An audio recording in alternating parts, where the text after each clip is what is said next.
Y estamos de vuelta aquí en A las 10 y les vamos a contar ahora que los vecinos de varios distritos limeños compartieron sus molestias por las últimas obras que en los últimos días han provocado y han realizado algunos alcaldes limeños. Vamos a ver el informe. Si la propaganda política ya está saturada en las calles, la palabra obras tal vez ya los tenga aburridos durante las últimas semanas.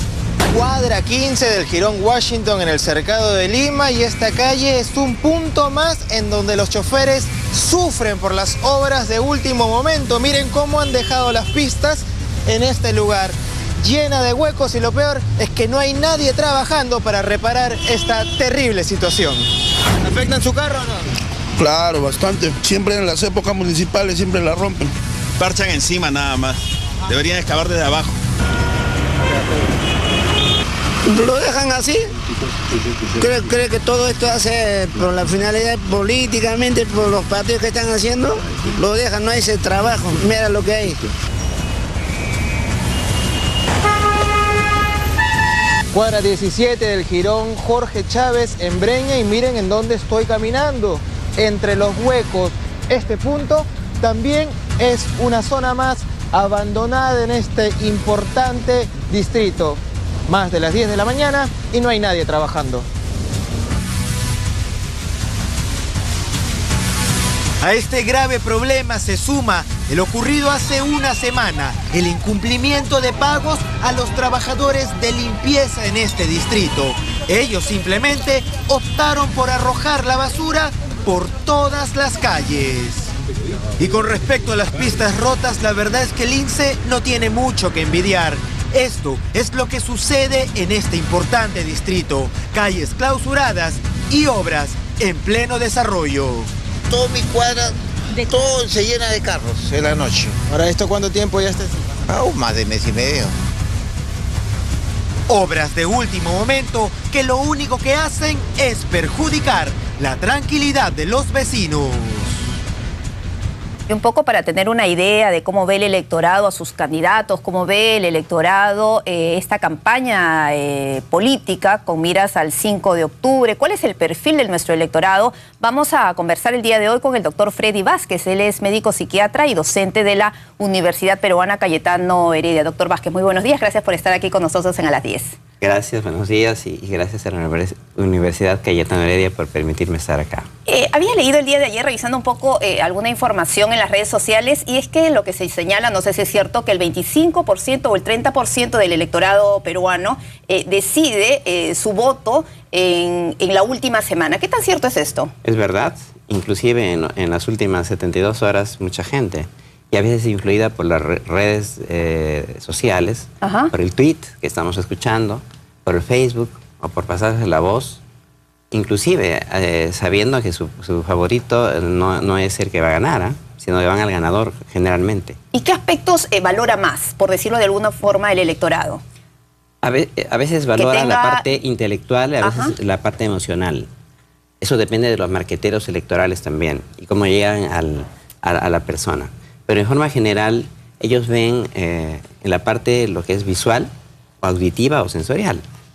Si es muy potente la parte visual, que es la que más repercute, es decir, ver imágenes, eslogans, poses, posicionamiento, posturas, frente a lo que es una palabra o lo que dice el candidato, o frente a lo que siente o transmite como feeling, ellos eligen a veces en función a esto. O sea, de repente tienen el mejor plan de gobierno, de repente tienen la mejor hoja de vida, pero si no hacen ese enganche con el electorado, no llegan a ninguna parte. En efecto, o sea, a veces no hay empatía que coge el elector, que generalmente es un elector joven, porque a eso van los marqueteros electorales, al elector joven, y enganchan en la parte que mejor llega a lo que es el sistema de captación y de decisión para tomar al final el voto decisivo, ¿no? ¿Y será por eso que saben de la importancia del voto de los jóvenes, que muchos están utilizando estos muñecos, estos bailes, el rastastas,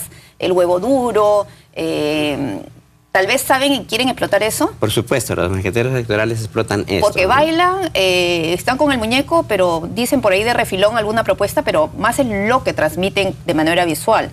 Y es muy probable que logren su propósito. Eso es lo que pasa, que pueden lograr que el elector capte estas imágenes visuales, o a veces lo que transmite, y no necesariamente las ideas y los pensamientos o el plan que está elaborando políticamente el postulante, ¿no? Y muy versátil puede ser el voto del electorado nacional, del peruano, del limeño. Bueno, generalmente, como decía, los que están entre 18 y 20 años, es una buena cantidad de electores que pueden decidir finalmente la suerte de alguien que postula. Y en ellos es más fácil introducirle mensajes de esta naturaleza, que a veces incluso son subliminales y que a la hora de la hora deciden lo que va a marcar en el momento electoral. Y le preguntaba esto porque, bueno, todos sabemos el amplio margen que se está dando en las encuestas electorales en favor de la candidatura de Luis Castañeda Lozo, a pesar de que es mudo. Y en este caso, un candidato mudo. Sin tocar nombres, lo que se puede ver es que también existe el lenguaje no verbal.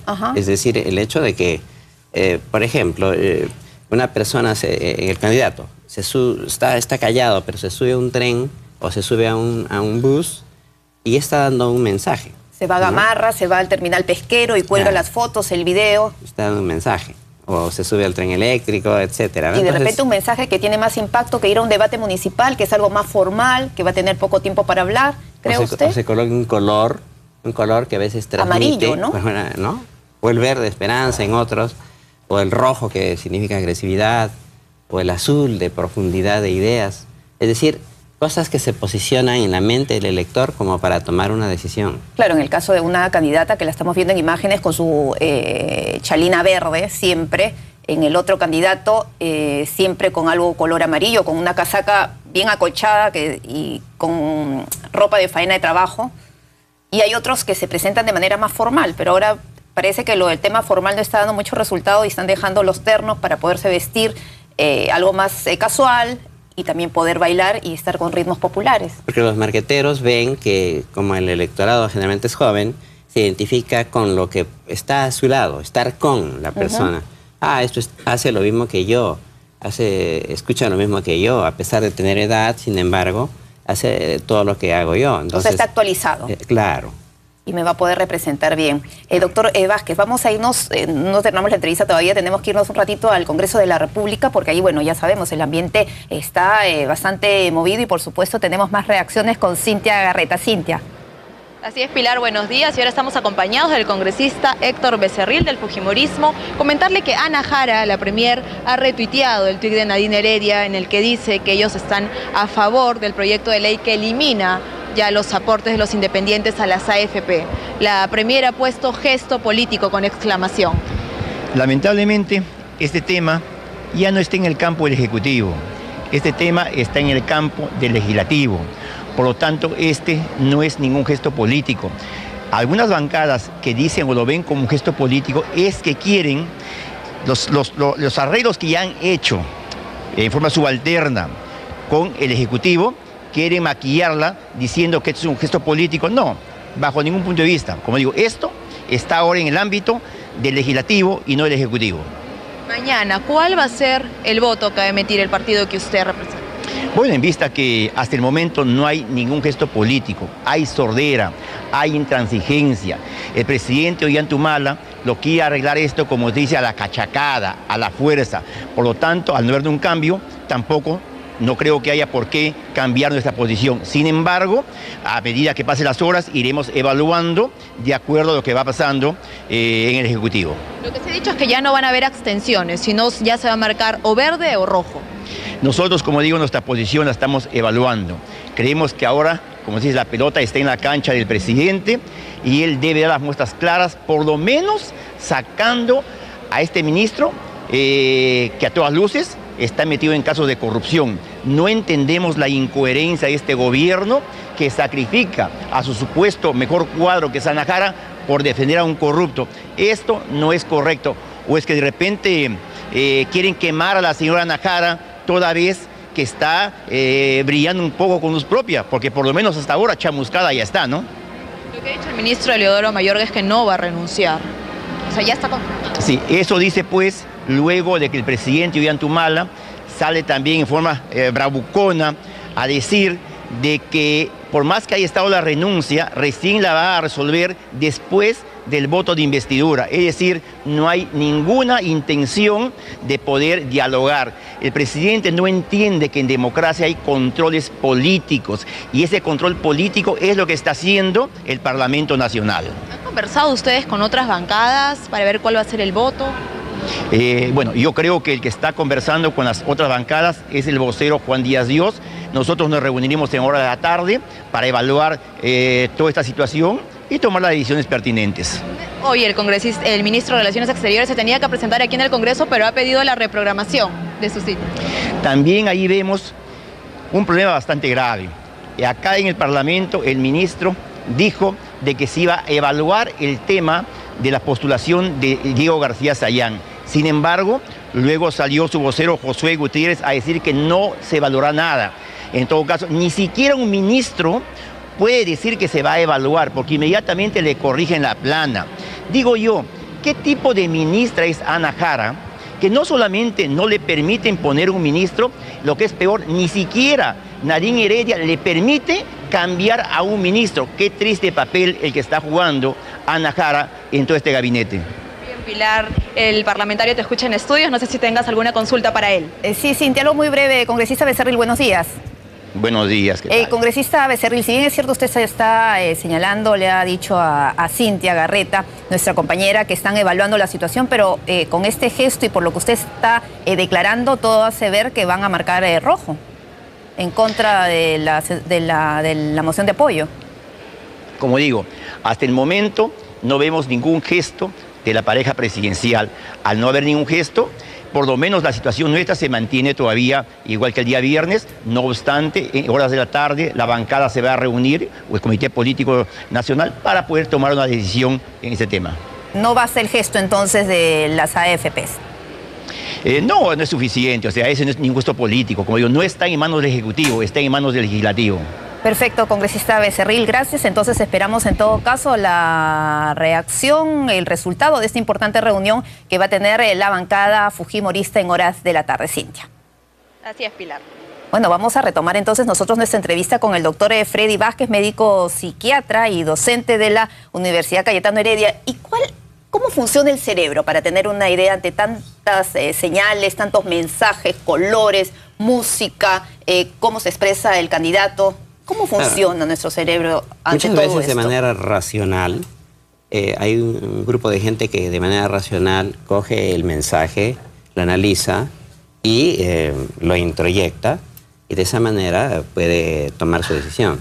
Pero muchas veces va a otras partes del cerebro en donde es más instintivo. Y eso es lo que generalmente la gente que se dedica al marketing publicitario, y en este caso electoral, se aprovecha, ¿no? Entonces, esas partes que son instintivas pueden ser sexo, edad, arreglos en la cara, en el cuerpo. Y eso creo que es muy importante porque muchos candidatos han tenido y han reconocido además ellos mismos que se han hecho algunos retoques para lucirse más jóvenes, más frescos. Así es, claro.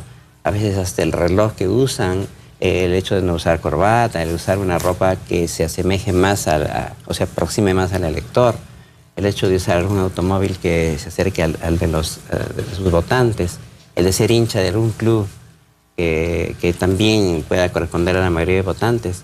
Todo eso hace un conjunto de cosas que hacen que finalmente deciden que el elector tome partido por este postulante. Porque incluso hemos visto, ¿no?, en estas últimas elecciones a candidatos que tienen una propuesta que en realidad es muy coherente, es muy atractiva para el bienestar de la ciudad, pero lamentablemente no repuntan en las encuestas.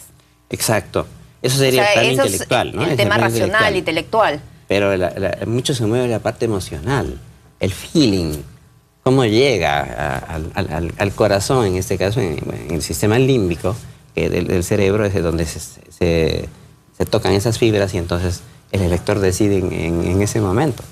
Y eso a veces es transmitido a través de las redes sociales, ¿no? Vota por y al final, en los últimos días y últimas horas, como decíamos al inicio, se corre y llega a votar por el candidato que no había decidido realmente, sino que le llegó más en eso, ¿no? Le tocó la fibra. Incluso algunos llegan el día de la votación, están frente a la cédula y ahí cambian de opinión o deciden su voto. Así es. Eso hace que el perfil sea de un elector improvisado, indeciso, que toma una decisión final, cambiante, y que puede ser inducido a veces y modulado por esta clase de variables que estamos viendo, ¿no? Entonces, de acuerdo a este perfil, ¿se podría decir que nada está dicho todavía en estas elecciones a pesar de las diferencias abismales entre el primero y los demás candidatos? Sí, yo creo que eso está calentándose recién, Pilar, a pesar de que falta poco tiempo, pero eso se está recién entrando en ebullición, ¿no? Ahora, uno se pregunta, ¿es mejor exponerse más o exponerse menos? Bueno, ya poniéndose del ángulo... Creo que es mejor exponer las ideas con claridad para tratar de disminuir este ángulo emocional que decía, ¿no? Para llegar a la parte más racional del ser humano. Que sería lo ideal para luego no arrepentirse de haber tomado una determinación, como a veces pasa. Bueno, hemos visto, ¿no? En la historia acá, ¿no? reciente, lamentable, de nuestras autoridades corruptas, en muchos casos. Bueno, entonces ya hemos escuchado al doctor Vázquez, médico psiquiatra y docente de la Universidad Cayetano, muy interesante lo que ha señalado, esta inestabilidad que existe en cuanto al perfil del electorado peruano, así que todavía quedan posibilidades para todos los candidatos. Hay que intensificar la campaña en los próximos días para ver finalmente cuál es el resultado el próximo 5 de octubre. Doctor Vázquez, gracias por estar aquí en A la Tiz. Muchas gracias, Pilar. Tenemos que irnos a una nueva pausa comercial.